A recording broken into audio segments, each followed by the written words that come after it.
Recién vimos cómo dos rectas secantes determinan 4 ángulos. Ahora, tomemos el par de ángulos que tienen un lado en común, al tiempo que sus otros lados los constituyen semirrectas opuestas. Los llamaremos ángulos adyacentes. Analicemos esta situación.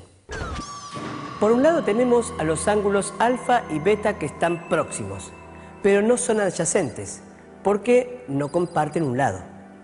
También están los ángulos delta y gamma, que comparten un lado, pero los otros dos no son semirrectas opuestas. Finalmente encontramos un par de ángulos adyacentes. Si sumamos estos dos ángulos, podemos observar que suman 180 grados, o sea, un ángulo llano. Esto ocurre con cualquier par de ángulos adyacentes, pues los lados que no son comunes son semirrectas opuestas. Dos ángulos que suman 180 grados son suplementarios. Entonces podemos decir que los ángulos adyacentes son suplementarios. Veamos qué ocurre con estos otros ángulos. Ambos tienen el mismo vértice y los lados de uno son semirrectas opuestas de los lados del otro. A estos ángulos se los conoce como opuestos por el vértice. En geometría hablamos de congruencia y no de igualdad, que es algo propio de los números. Decimos que dos figuras son congruentes si al superponerlas todos sus puntos coinciden. Compararemos estos ángulos para determinar si son o no congruentes. Un modo muy sencillo es usar papel de calcar. Tomamos uno de los ángulos y lo colocamos sobre el otro, de modo que los vértices y uno de sus lados sean coincidentes. Si los otros dos lados coinciden, los ángulos son congruentes. Entonces, podemos decir que los ángulos opuestos por el vértice son congruentes.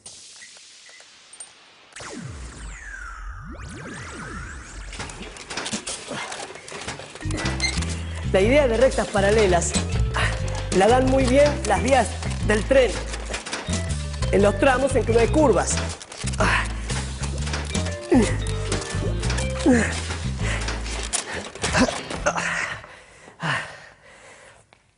También pueden imaginarse los bordes horizontales de una puerta, las líneas de un pentagrama, los estantes de una biblioteca, los bordes de los escalones de una escalera, los códigos de barras, los renglones de las hojas de una carpeta, pero no son los únicos ejemplos.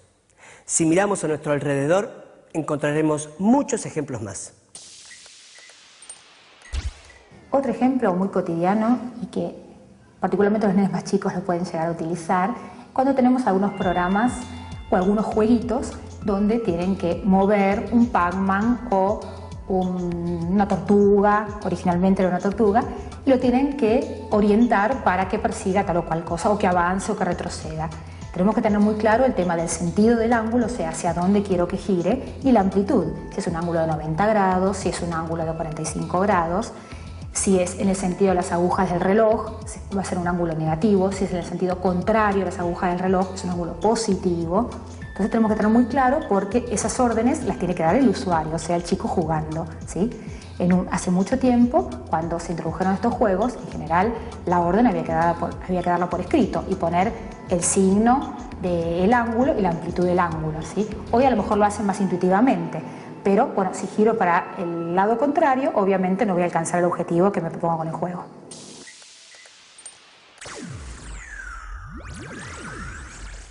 Trabajemos con los ángulos. Imaginemos el diseño de una feria de exposiciones. La feria tiene un stand en cada rincón y una estructura de paneles divide la feria en diferentes secciones, del 1 al 12. Los paneles A, B y C son paralelos y el panel S corta a los otros 3. A cada empresa se le asigna un espacio y, si lo desean, pueden intercambiar los rincones asignados siempre que tengan el mismo diseño de stand. Pero, ¿cuántos diseños diferentes serían necesarios? Pensemos. ¿Cuáles son los rincones que tienen el mismo diseño de stand que el del rincón 1? y cuáles empresas lo pueden intercambiar de stand.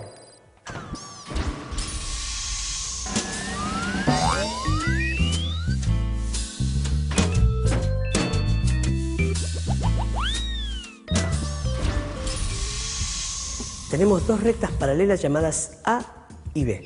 Los ángulos 3, 4, 5 y 6, que están entre las dos paralelas, los llamaremos internos.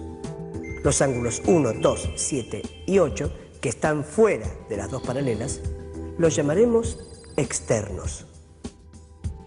Aquellos ángulos que estén a distinto lado de la transversal o secante S, diremos que son alternos entre sí.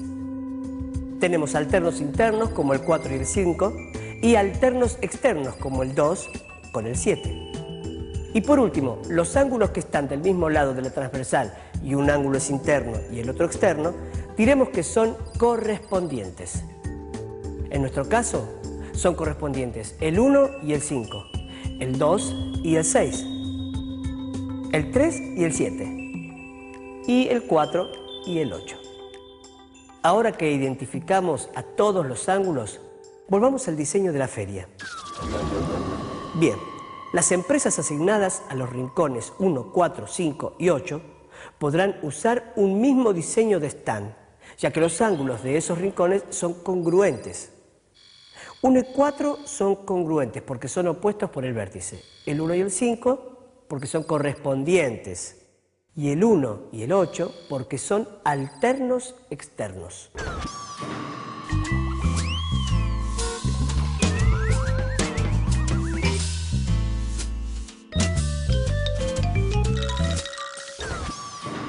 Por otro lado, las empresas asignadas a los rincones 2, 3, 6 y 7 utilizarán otro diseño de stand. Los ángulos de sus rincones no son congruentes con los de las empresas que vimos primero. Sin embargo, los rincones 2, 3, 6 y 7 tienen ángulos congruentes. También hay ángulos suplementarios. 1 y 2 son suplementarios, lo mismo que 1 y 3, 3 y 4, 2 y 4, porque son adyacentes. Pero no son los únicos. El 8 también es suplementario de 2, de 3, de 6 y de 7. Lo mismo el 1, que es suplementario de los mismos ángulos que el 8. En conclusión, hay solo dos tipos de ángulos. Los ángulos 1, 4, 5 y 8 son del primer tipo. Y los ángulos 2, 3, 6 y 7 son del segundo tipo. Cada ángulo de cierto tipo es congruente con cada uno de los de su mismo tipo. Y es suplementario de cada uno de los de tipo diferente. Cuando regresemos, nos pondremos a trabajar en la construcción de rectas paralelas. Ya volvemos. Ya sabemos que los ángulos correspondientes entre paralelas son congruentes. Si a dos rectas las atraviesa una secante y los ángulos correspondientes que se forman son congruentes, entonces las rectas son paralelas. La construcción de rectas paralelas se basa en esta propiedad. Con esta información ya podemos construir rectas paralelas. Para hacerlo, trazamos una recta. Sobre ella colocamos la hipotenusa de la escuadra y la regla sobre uno de los catetos. La regla servirá de guía para desplazar la escuadra. A medida que se produce este desplazamiento, vamos trazando rectas que resultan ser paralelas, ya que los ángulos que forman con la regla son congruentes. Por lo tanto, las rectas trazadas son paralelas. También podemos trazar rectas paralelas con regla y compás. Primero, ubicamos un punto A sobre la recta y con el compás trazamos una semicircunferencia que corte a la recta en un punto que llamamos B. Con este punto como centro trazamos una semicircunferencia de tal modo que pase por el punto A y corte a la recta en el punto C. Mantenemos la abertura del compás y con centro en el punto C trazamos una nueva semicircunferencia que pase por el punto B. y corte a la semirrecta. Las semicircunferencias se cortan en los puntos D y E. La recta determinada por ellos es paralela a la recta dada. Las propiedades de los ángulos formados por rectas paralelas cortadas por una transversal permiten establecer relaciones entre los ángulos de un paralelogramo. Por ejemplo, observamos que en el paralelogramo ABCD hay dos pares de paralelas. Nos concentramos en un par de ellas, A y B, y la recta que contiene a otro de los lados, la M. Podemos ver que los ángulos alfa y épsilon son alternos internos entre paralelas y por lo tanto son iguales. Decimos que alfa es igual a épsilon.